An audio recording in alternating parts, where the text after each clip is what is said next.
మామా నాకు జాబ్ వచ్చింది, దావత్ చేసుకుందాం, బారుకు పోదాం పైగా. మామా నాకు కొడుకు పుట్టినరా, చలో దావత్ చేసుకుందాంపా. ఏ మామా నాకు లవ్ సెట్ అయిందిరా, మందు తెప్పి మామా పార్టీ చేసుకుందాం. మామా నా లవ్ బ్రేకప్ అయిపోయిందిరా, చలో పోయి తాగుదాం పారా. మామా నన్ను మా ఇంట్లో ఏ పని చేస్తలేమని తిడుతుర్రా, మస్తు బాధ అవుతుందిరా. ఆ బాధ మర్చిపోవాలంటే మందిద్దాం పా మామా. మామా నేను బండి కొన్నరా, మరి దావట్లేదా? ఇగో ఇట్లా అకేషన్ ఏదైనా మందు మాత్రం పక్కా అంటారు దోస్తులు చుట్టాలు. కానీ కామారెడ్డి జిల్లాలో కొందరు జనాలు మాత్రం మందు జోలే తీయొద్దంటుర్రు.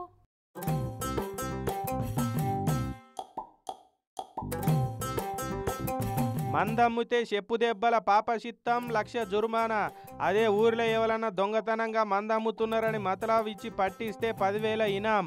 ఇగో ఇవి కామారెడ్డి జిల్లా రాజంపేట మండలం కొండాపూరు, గుడితాండా, షేర్శంకర్ తాండా జనాలు చేసుకున్న తీర్మానాలు. ఆగో సర్కారులే కొత్త బార్లు, వైన్స్లకు పర్మిషన్లు ఇచ్చి మీరు దాగి పడిపోయి మమ్మల్ని నిలబెట్టురని అందుబాటులోకి మందు షాపులు తెచ్చి శాఖ ఓపిస్తుంటే వీళ్ళేందుకు ఇట్లా మందు దాగుడు బందు పెట్టిస్తుర్రు అని అంటే, మందు తాగితే ఎన్ని అనర్థాలు ఉంటాయో వేరే చెప్పాలనా. సంసారాలు ఇచ్చకపోతున్నాయి, యూత్ పొరలు బండ్లు టక్కరై చచ్చిపోతున్నారు, ఇంటికి దీపాలు ఆరిపోతున్నాయి, చెట్టంత బిడ్డలు కండ్ల ముంగట రాలిపోతున్నారు. ఈ దిక్కుమల్ల తాగుడుతోటి ఇల్లు ఆగమవుతున్నది, ఊరు నాశనం అవుతున్నది. అందుకే మందు బందు పెట్టాలని తీర్మానం చేసినామంటున్నారు ఊరోళ్ళంతా. మద్యాన్ని తెలియకుండా ఎవరు అమ్మినా 1,00,000 రూపాయల జరిమానా, 7 చెప్పు దెబ్బలు కొట్టడం జరుగుతుంది.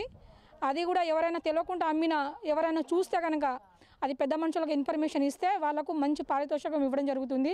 ఈ మా జీపీ తీసుకున్న మంచి నిర్ణయం. దీన్ని ప్రతి మండలంలోని ప్రతి గ్రామ ప్రజలు దీన్ని మా జీపీని ఆదర్శంగా తీసుకొని ప్రతి మండలంలో ఈ బెల్ట్ షాపులను, ఈ మద్యపానాన్ని నిషేధించాలని చెప్పేసి నా యొక్క మనవి. కామారెడ్డి జిల్లాల ఎల్లారెడ్డి, బాన్సువాడ, జుక్కల్ దిక్కు చాలా ఊర్ల పోటీ గిట్లనే మందు బందు ఉద్యమం నడుస్తున్నది. ఇప్పుడు ఏడికాడ తీర్మానాలు చేసి మందుకు నో చెప్తున్నారు జనాలు. మరి ఆ ఊర్లో మందు అమ్మొద్దంటే భయపడతట్టు ఉండాలని చెప్పు దెబ్బలు, 1,00,000 జరిమానాలు కూడా కట్టించుకుంటారట. అట్లనే అమ్ముతున్న వాళ్ళను ఎవరైనా వట్టిస్తే 10,000 ఇనాం ఇస్తామని చెప్తున్నారు.